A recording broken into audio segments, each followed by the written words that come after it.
Hello friends, welcome to our channel. Friends, आज हम देखेंगे गिफ्ट डीड के बारे में पूरी जानकारी, गिफ्ट डीड से संबंधित सब कानून। फ्रेंड्स, वीडियो अंत तक देखिए, लाइक कमेंट शेयर कीजिए और सब्सक्राइब करना न भूलिए। तो चलिए जानेंगे गिफ्ट डीड के बारे में जानकारी। अब गिफ्ट जिसे दान कहा जाता है, आम जीवन का एक हिस्सा बन चुका है। गिफ्ट यानी किसी भी संपत्ति का दान किसी दूसरे व्यक्ति को किया जाता है। अब दान में कोई भी प्रतिफल नहीं होता है। जैसे हम किसी को उसके जन्मदिन पर कोई तोहफा देते हैं, वस्तु देते हैं, तब उसके बदले में उससे कुछ लिया नहीं जाता है। यही दान कहलाता है।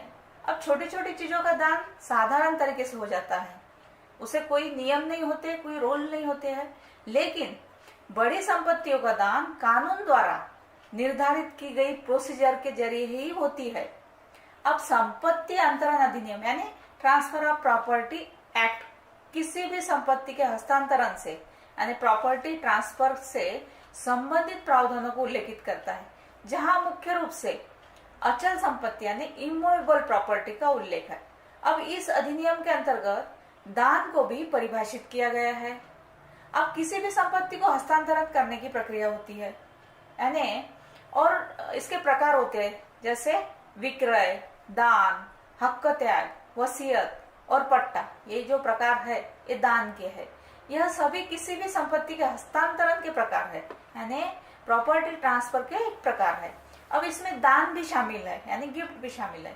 अब दान की परिभाषा संपत्ति अंतरण अधिनियम की यानी ट्रांसफर ऑफ प्रॉपर्टी एक्ट का सेक्शन 122 के अंतर्गत प्रस्तुत की गई है, जहां पर दान के कुछ तत्व यानी इंग्रेडिएंट बताए गए हैं जो इस तरह है।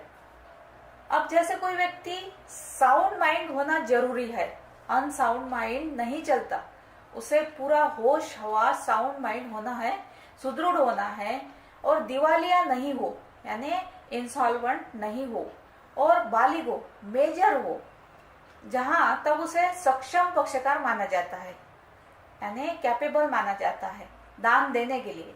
अब दान के लिए ऐसे ही सक्षम पक्षकारों की जरूरत होती है। अगर कोई नाबालिग पक्षकार है यानी मेजर नहीं है, माइनर है, तब उसकी ओर से दान लेने और देने का कार्य उसके संरक्षक द्वारा किया जाता है। अब दान लेने वाले की स्वीकृति, दान में दानदाता की स्वीकृति ही जरूरी नहीं है, बल्कि उस व्यक्ति की स्वीकृति भी चाहिए जिस व्यक्ति को दान किया जा रहा है, यानी कि दान हम जिसको दे रहे हैं उसकी भी स्वीकृति चाहिए। अब किसी भी व्यक्ति को उसकी बगैर स्वीकृति के दान नहीं दिया जा सकता। आजकल अचल संपत्ति जैसे यानी इमूवेबल प्रॉपर्टी जैसे कोई मकान, जमीन इत्यादि का दान पत्र बनाया जाता है। अब दान की संविदा आमतौर से घर के पारिवारिक सदस्यों के बीच होती है, जैसे पिता पुत्र के बीच, माता पुत्री के बीच और पति पत्नी के बीच। ऐसे घनिष्ठ रिश्तों में लोग एक दूसरे को संपत्ति दान करते हैं। अब बाहर के मामले में संपत्ति बहुत कम दान की जाती है। किसी भी धार्मिक ट्रस्ट यानी चैरिटेबल ट्रस्ट को या फिर खैराती ट्रस्ट को कोई संपत्ति जरूर दान की जाती है, लेकिन साधारण लोगों को आमतौर से कोई संपत्ति दान नहीं की जाती है। जब घर के सदस्य एक दूसरे को कोई संपत्ति दान करते हैं, तब उन्हें ऐसी संविदा में बहुत कम स्टैंप ड्यूटी देनी होती है। अब संपत्ति का रजिस्ट्रेशन भी हो जाता है। जैसे कि एक पिता अपने नाम पर रजिस्टर्ड कोई मकान अपने बेटे को देना चाहता है, तब पिता दान पत्र को उपपंजीयक के कार्यालय में रजिस्टर्ड करवा सकता है। अब ऐसे रजिस्ट्रेशन पर बहुत कम स्टैंप ड्यूटी लगती है, क्योंकि इन व्यवहारों में किसी भी प्रकार का धन का लेन देन नहीं होता है। लेकिन यह ध्यान रखना चाहिए कि परिवार के सदस्यों के बीच होने वाले दान के व्यवहार में कम स्टैंप ड्यूटी लगती है। अब बाहर के किसी व्यक्ति को कोई संपत्ति, बाहर के किसी व्यक्ति को यानी परिवार के बाहर के कोई व्यक्ति को संपत्ति दान करने पर स्टैंप ड्यूटी विक्रय जितनी ही लगती है। अब लोगों ने स्टैंप ड्यूटी से बचने के लिए विक्रय के स्थान पर दान की संविदा बनाने का काम शुरू कर दिया था और झूठ बोलकर विक्रय को दान बता देते थे। अब इस समस्या से निपटने के लिए यह प्रावधान किया गया है कि अगर परिवार के सदस्य एक दूसरे को कोई संपत्ति दान करते हैं तब स्टैंप ड्यूटी कम लगेगी। यदि बाहर के किसी व्यक्ति को कोई संपत्ति दान की जाएगी तब उसके रजिस्ट्रेशन में विक्रय जितनी ही स्टैंप ड्यूटी लगेगी। अब एक बार दान, हमेशा दान किसी भी चल और अचल संपत्ति का दान यानी मूवेबल और इमूवेबल प्रॉपर्टी का दान किया जा सकता है। अब चल संपत्ति के दान में यानी मूवेबल प्रॉपर्टी के दान में दान पत्र का रजिस्ट्रेशन आवश्यक नहीं होता है, लेकिन अचल संपत्ति के मामले में, अचल संपत्ति यानी इमूवेबल प्रॉपर्टी के मामले में, जैसे जमीन, मकान, इन इमूवेबल प्रॉपर्टी के मामले में दान पत्र का रजिस्टर्ड होना बेहद जरूरी है। अब बगैर रजिस्ट्रेशन के कोई भी दान पत्र वैलिड नहीं माना जाता है। अगर किसी व्यक्ति ने किसी दूसरे व्यक्ति को किसी संपत्ति का दान कर दिया है और उसका रजिस्टर्ड दान पत्र तैयार कर लिया गया है, तब इसका खंडन नहीं किया जा सकता।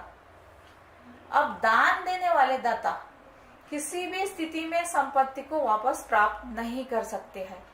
अब वसीयत की तरह ही दान का खंडन नहीं किया जा सकता। अब वसीयत का कोई भी व्यक्ति बार बार खंडन कर सकता है, जबकि दान का खंडन नहीं होता है। अब एक बार यदि दान लिख दिया गया यानी गिफ्ट डीड लिख दिया गया, तब वह दान सदा सदा के लिए माना जाएगा, गिफ्ट माना जाएगा। अब भारयुक्त संपत्ति को, कोई भी भारयुक्त संपत्ति जिस पर किसी प्रकार का कोई कर्ज है, कोई योजना है, ऐसी संपत्ति का दान नहीं किया जा सकता। अब पहले उस संपत्ति का कर्ज चुकाया जाएगा, कर्ज मुक्त करवाया जाएगा और फिर उस संपत्ति का दान किया जाएगा। अगर संपत्ति पर कोई भार है, कर्ज है और उसका दान कर दिया जाता है, तब ऐसा दान अवैध माना जाएगा यानी इनवैलिड माना जाएगा।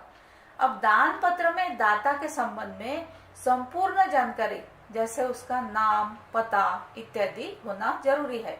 अब उस संपत्ति का उल्लेख जिसे दान किया जाना है यानी उस संपत्ति कितनी है, कैसी है, कहाँ है, ये सब विवरण होना जरूरी है।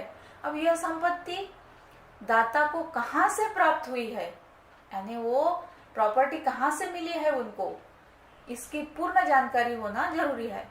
जिस व्यक्ति को संपत्ति दान की जा रही है उस व्यक्ति की संपूर्ण जानकारी और इसी के साथ दोनों की स्वतंत्र सहमति का उल्लेख दान पत्र में किया जाना चाहिए। ऐसे दान पत्र को रजिस्टर्ड करवाने के लिए जिस जिले में संपत्ति स्थित है, जहां प्रॉपर्टी आपकी है, वहां के उप पंजीयक कार्यालय में प्रस्तुत किया जा सकता है। तो फ्रेंड्स, यह थी गिफ्ट डीड के बारे में पूरी जानकारी। Thank you.